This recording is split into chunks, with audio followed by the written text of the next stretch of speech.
예후 여호아하스 요아스가 이스라엘을 다스리는 동안 유다에서는 소년 왕 요아스가 나라를 다스리고 있었습니다. 그러나 앞에서도 말한 바와 같이 그는 47세 때 신하에게 죽음을 당하고 말았습니다. 그의 아들 아마시아는 요아스 왕이 이스라엘을 다스릴 때 유다의 왕이 되었습니다. 아마시아는 아버지 요아스처럼 처음에는 좋은 왕이었으나 나중에는 아버지와 마찬가지로 나쁜 일을 저질렀습니다. 아마시아는 나라를 지키기 위해 강력한 군대를 만들고자 했습니다. 그가 싸움터에 나갈 수 있는 건장한 남자의 수를 헤아려 보니 모두 30만 명이었습니다. 그는 또 은 100달란트를 주고 용감한 이스라엘 병사 10만 명을 고용했습니다. 이만한 군대를 거느리고 있으면 어느 이교도의 나라와 싸워도 이길 수 있다고 생각했습니다. 그때 하나님의 예언자 한 사람이 찾아와 충고했습니다. 이스라엘 군사를 싸움터에 함께 데리고 가서는 안 됩니다. 하나님께서 이스라엘 사람과 함께 계시지 않기 때문입니다. 그들이 금송아지를 예배하고 있기 때문에 하나님께서는 노여워하고 계십니다. 난 이미 그들에게 은 100달란트를 주었어. 그들을 돌려보내면은 난 돈을 손해보고 맙니다. 그러나 아마시아는 반대했습니다. 그러자 예언자가 경고하였습니다. 하나님께서는 그보다 더 많은 것을 당신에게 주십니다. 아마시아는 예언자의 말을 듣고 이스라엘의 병사를 모두 돌려보냈습니다. 보통 사람들 같으면 기뻐했을 텐데도 그들은 싸우기도 전에 돌려보냈다고 화를 내며 유다의 몇몇 마을에서 행패를 부려 3,000명의 사람을 죽였습니다. 이스라엘 병사를 돌려보낸 다음에도 아마샤에게는 자기의 군사가 많이 남아 있었습니다.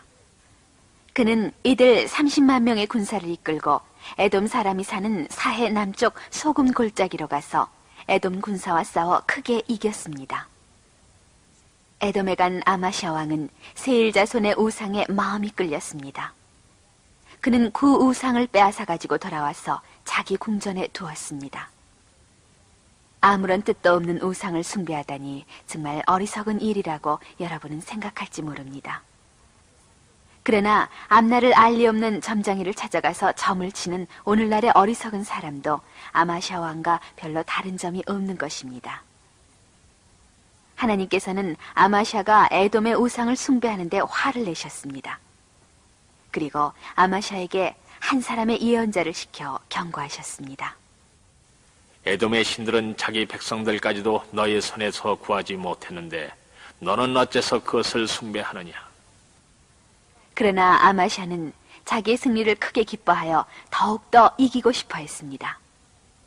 그리하여 그는 이스라엘의 왕 요아스에게 싸움을 걸었습니다. 이스라엘은 이때 수리아와의 싸움이 막 끝난 뒤였습니다. 요아스 왕은 몇 번이나 큰 승리를 거두어 아버지 때 수리아에 빼앗긴 몇몇 성을 되찾았습니다. 요아스 왕은 지금 또 싸움을 벌여 병사들을 죽게 하고 싶지 않았습니다. 그러므로 그는 아마샤 왕에게 경고했습니다. 당신은 얼마 안 되는 에돔 사람을 무찔렀다고 뽐내고 있는데 당신보다 더 많은 군사를 거느리고 있는 나에게 싸움을 거는 것은 어리석은 일이요. 당신은 싸움에 질 것이며 당신의 백성은 죽음을 당할 것이요.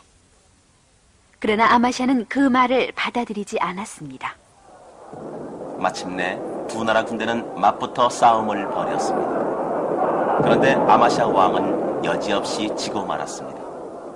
뿐만 아니라 요아스는 예루살렘에까지 쳐들어와서 높은 성벽을 무너뜨렸으며 성전으로 들어가서 값진 물건을 모두 가져가 버렸습니다.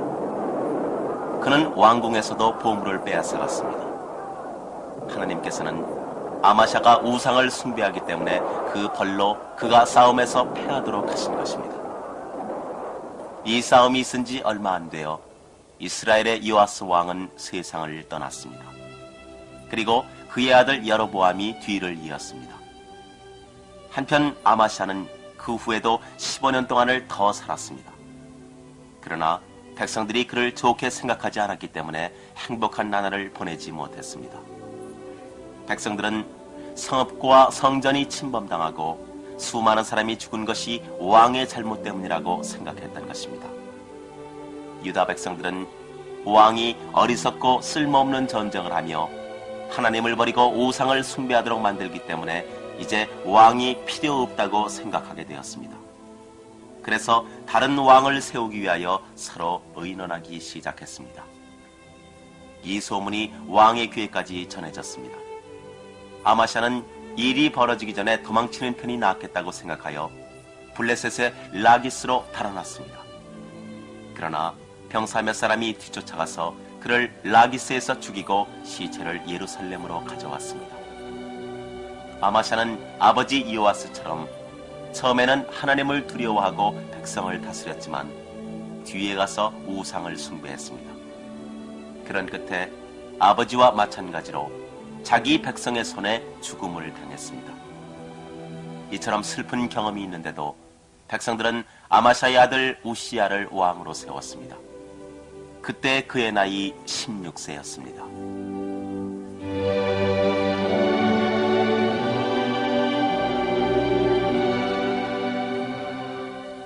우시야와 여로보암 2세가 나라를 다스리는 동안 이야기를 멀리 니느웨로 옮겨보겠습니다. 니느웨는 유다에서 800km쯤 떨어져 있었습니다. 그 당시로서는 가장 큰 나라 아수르의 수도였습니다. 니느웨는 큰 성읍으로 훌륭한 궁전과 신전도 많이 있었습니다. 그러나 이교의 도시였으며 사악한 성읍이었습니다. 여로보암 2세가 이스라엘을 다스릴 때 요나라고 하는 사람이 이스라엘에 살고 있었습니다. 하나님께서는 요나에게 니느웨로 가서 그곳 사람들이 악한 짓에서 벗어나지 않으면 하나님이 그 도시를 멸망시킬 것임을 알려주도록 명령했습니다. 그러나 요나는 하나님의 예언자이면서도 하나님의 말씀에 따르려 하지 않았습니다. 그는 사막을 지나 멀리 있는 니느웨로 가는 대신 그 반대쪽으로 향했습니다. 요나는 바닷가에 있는 욥바로 갔습니다. 그리고 그곳에서 서바나의 다시스로 향하는 배를 탔습니다. 하나님에게서 멀리 달아나기 위해서였습니다.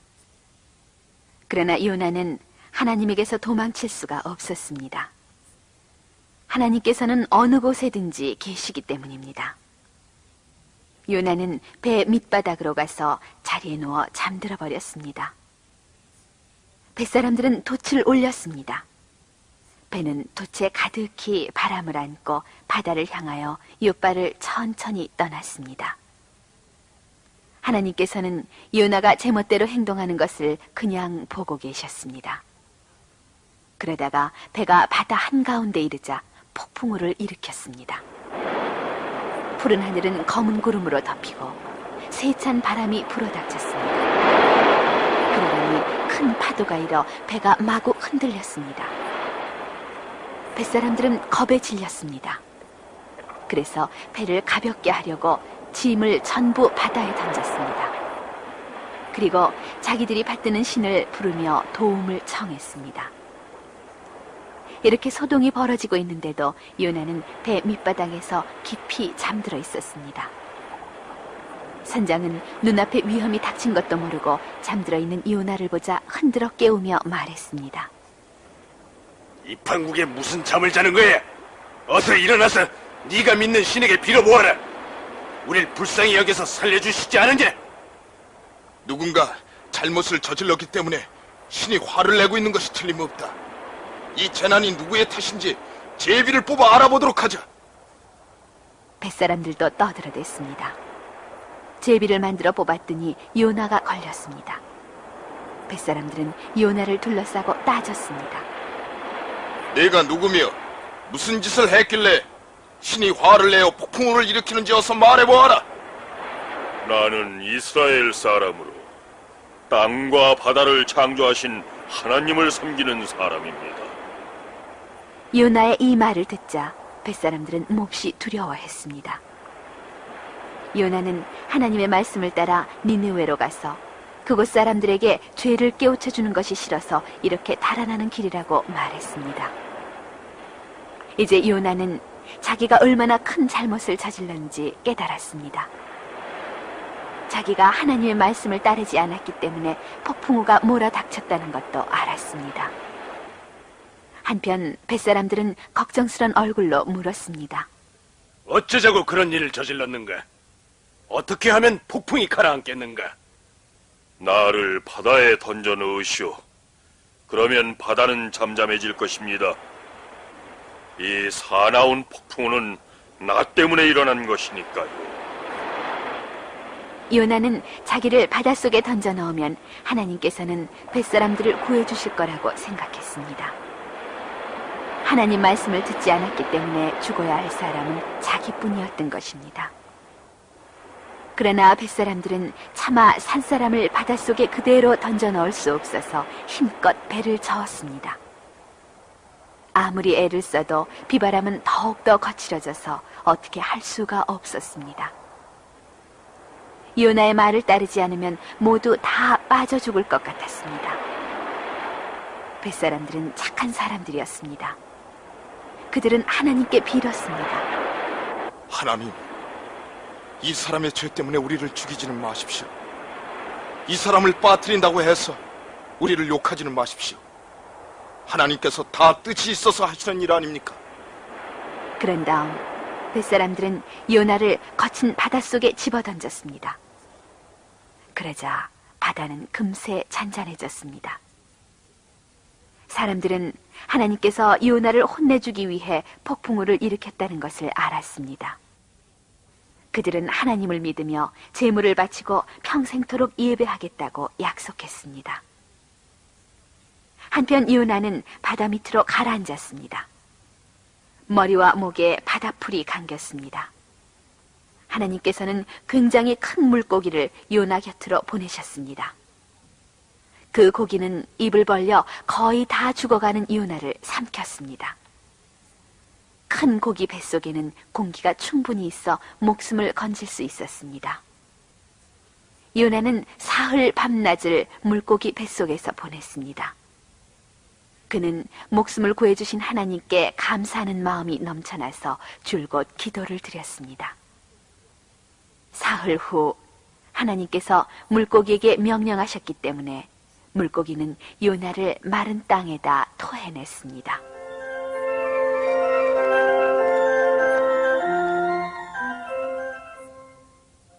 하나님께서는 또다시 요나에게 니느웨로 가서 하나님의 경고를 전하도록 명령했습니다. 이번에는 곧 하나님의 명령을 따랐습니다. 그는 멀고 먼 여행길에 올랐습니다. 아마 노새나 낙타를 타고 갔을 것입니다. 며칠이 걸려서 수백 킬로미터의 사막을 지나갔습니다. 이윽고 먼 동쪽 나라 아수르의 사악한 성읍 니느웨에 도착했습니다. 그는 큰 길을 걸어가며 소리 높이 외쳤습니다. 40일이 지나면 니느웨는 멸망한다. 40일이 지나면 니느웨는 멸망한다. 저 사람은 누구일까요? 무슨 말을 저렇게 외치고 다닐까? 저 사람은 자신이 세계를 만든 하나님의 예언자라고 말하고 있다. 그 하나님이 자기를 이곳으로 보내어 이 도시가 악으로 말미암아 40일 후면 멸망한다고 말하게 했다는 것이다. 니느웨가 멸망한다는 말에 사람들은 모두 두려워했습니다. 그들은 모두 하나님을 믿었습니다. 모든 사람이 음식을 먹지 않고 훌륭한 옷 대신 거친 베옷을 입었습니다. 니느웨 왕도 요나의 말을 들어 아름다운 왕의 옷을 벗고 거친 베옷을 입었으며 왕좌를 떠나 잿더미 위에 앉아 죄를 뉘우쳤습니다. 왕은 신하를 시켜 니느웨 거리마다 포고문을 붙이게 했습니다.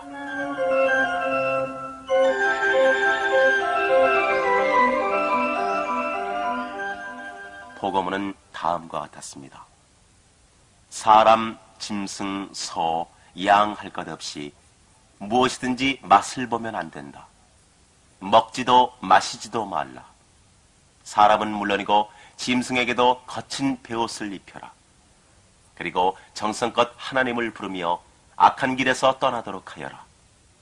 그러면 하나님께서 노여움을 거두시고 우리를 멸망시키려던 뜻을 돌이키실지도 모른다. 니느웨 사람들이 악한 길에서 떠나는 것을 보시고 하나님께서는 재앙을 내리시지 않았습니다. 니느웨는 멸망되지 않았습니다. 회개하고 기도드렸기 때문에 구원을 받았던 것입니다. 요나는 니느웨가 망한다고 한 자기 말과는 달리 하나님께서 니느웨 사람을 가엾게 여겨 구해주신 것을 보고 크게 불만스럽게 생각했습니다. 이제 아무도 자기 말을 믿지 않을 것이라고 생각했습니다. 요나는 하나님께서 니느웨를 멸망시켜 주시도록 바랐던 것입니다. 요나는 하나님께 기도드렸습니다.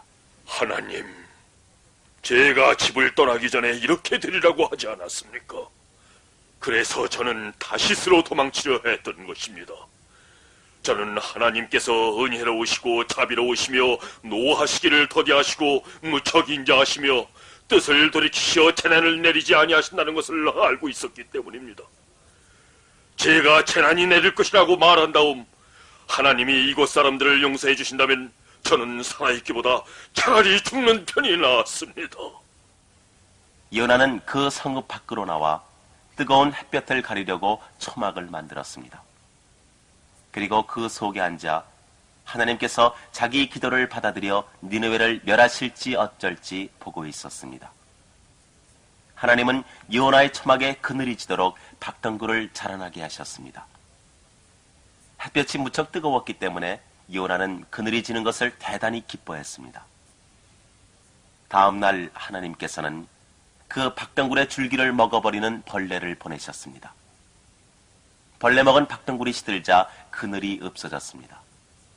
햇볕이 너무나도 강하게 내리쬐기 때문에 요나는 차라리 죽는 편이 낫겠다고 생각했습니다. 그때 하나님께서 요나에게 말씀하셨습니다. 너는 하룻밤 사이에 나서 하룻밤 사이에 없어지는 이 박덩굴을 아까워하고 있다. 하물며 앞뒤를 분간 못하는 12만 명 이상의 사람이 있는 이 큰 성읍을 어찌 내가 아끼지 않을 수 있겠느냐. 하나님께서는 요나에게 자비로운 마음을 가져야 한다고 가르쳐 주신 것입니다.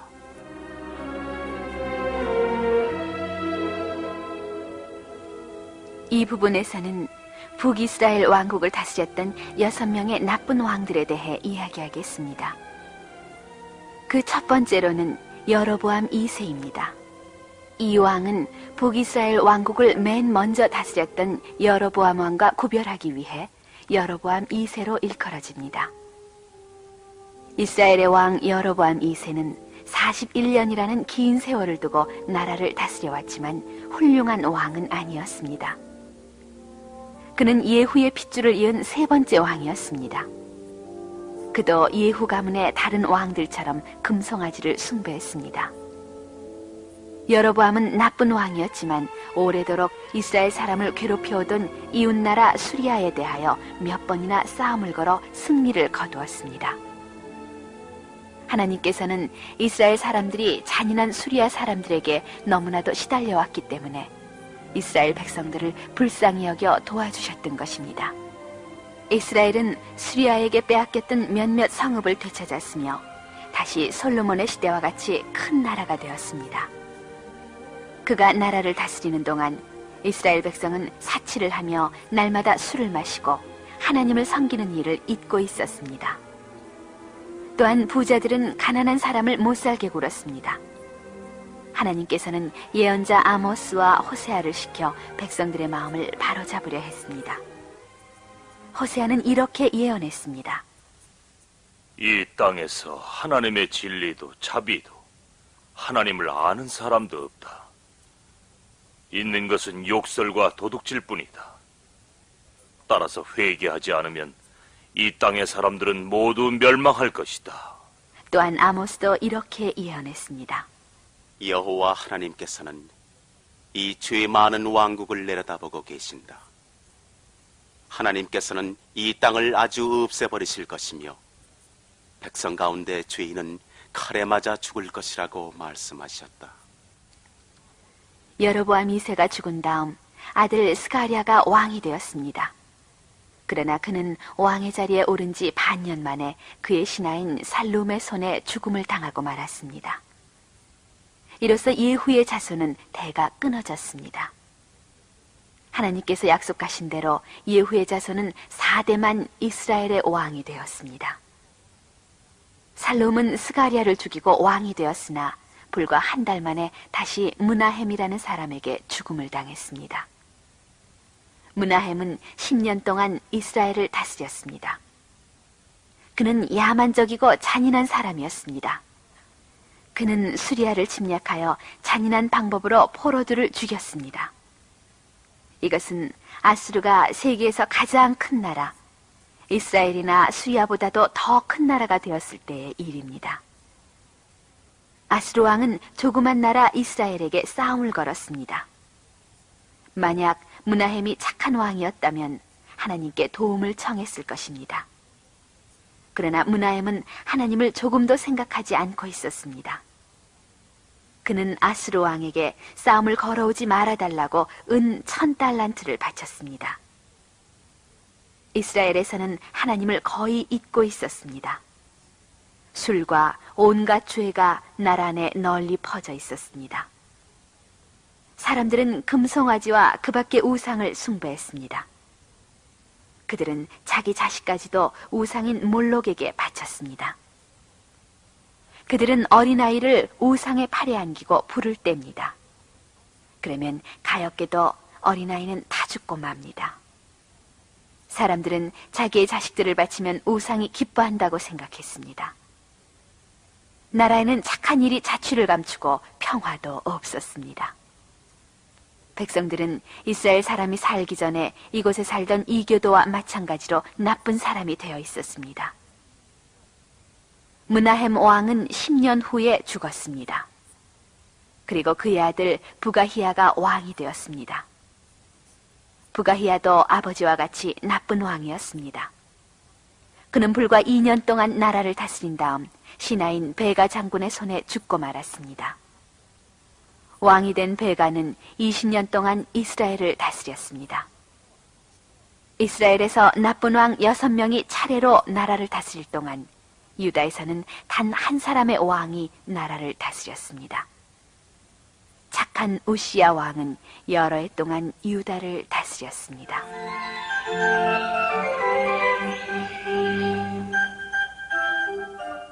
우시야는 16세 때 왕이 되어 52년 동안 예루살렘에서 유다를 다스렸습니다. 우시야는 착한 일을 했기 때문에 하나님께서 그에게 많은 재물을 주셨습니다. 이스라엘에서 왕이 죽음을 당하고 우상을 숭배하며 온갖 불행한 사건이 일어나고 있는 동안 유다 왕국은 하나님을 섬기며 평화로운 세월을 보내고 있었습니다. 우시야 왕은 블레셋 사람과 싸웠습니다. 하나님께서는 우시야가 블레셋의 성읍을 정복하고 성벽을 허물어버리는 일을 도와주셨습니다. 우시야는 아라비아 사람도 정복했으며 암몬 사람들도 그에게 선물을 바쳐야만 했습니다. 우시야는 예루살렘의 성문에 튼튼한 망루를 세우고 부서진 성벽을 고쳤습니다. 또 방패와 창, 투구로 무장한 군사를 30만 명 이상이나 거느렸습니다. 그는 또 활과 큰 돌을 쏘기 위한 무기를 예루살렘의 탑에 갖추었습니다. 이들 무기는 유다의 머리 좋은 사람들이 생각해낸 것으로 그때까지 아무도 그 같은 기계를 본 적이 없었습니다. 우시야는 농사짓기를 좋아했습니다. 그는 포도밭을 가꾸고 많은 양과 소를 길렀습니다. 소와 양이 물을 마음껏 마실 수 있도록 여러 개의 우물도 팠습니다. 그 당시에는 이러한 여러 가지 일이 대단히 훌륭한 것이었으므로 우시야 왕의 이름은 멀리 애굽에까지 전해졌습니다. 하나님께서는 여러모로 우시야를 도와주셨습니다. 그의 나라는 대단히 크고 강대한 나라가 되었습니다. 이렇게 되자 우시야는 차츰 자기 힘을 자랑하게 되었습니다. 그리고 제사장들처럼 자기도 성전에 들어가 황금의 향로에 향을 피워도 괜찮을 거라고 생각했습니다. 그는 향로를 들고 성전으로 들어갔습니다. 몇몇 제사장이 향로를 들고 성전으로 들어가는 왕을 보았습니다. 곧 그 말을 전해 들은 80여 명의 제사장이 왕을 뒤쫓아가서 말했습니다. 하나님께 향불을 피우는 것은 임금님이 할 일이 아닙니다. 다만 아론의 자손으로 향을 피우기 위해 몸과 마음을 깨끗이 한 제사장들만이 할 일입니다. 하나님께서는 화를 내실 것입니다.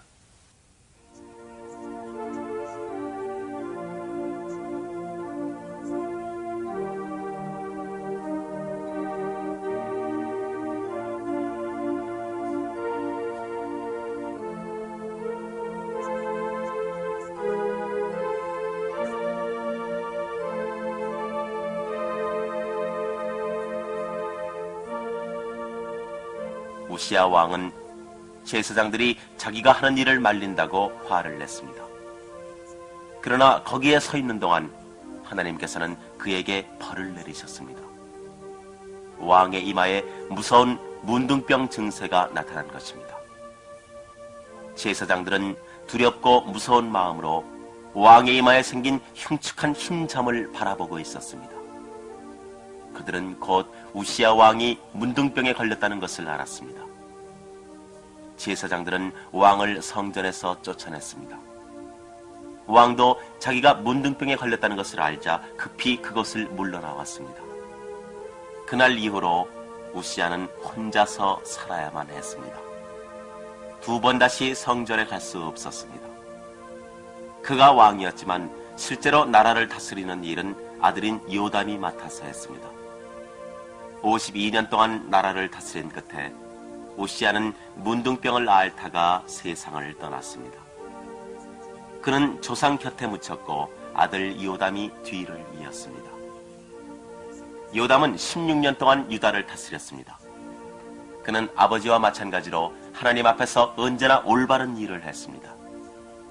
요담은 하나님을 예배했기 때문에 하나님께서는 그를 도와주셔서 싸울 때마다 승리하도록 해주셨습니다.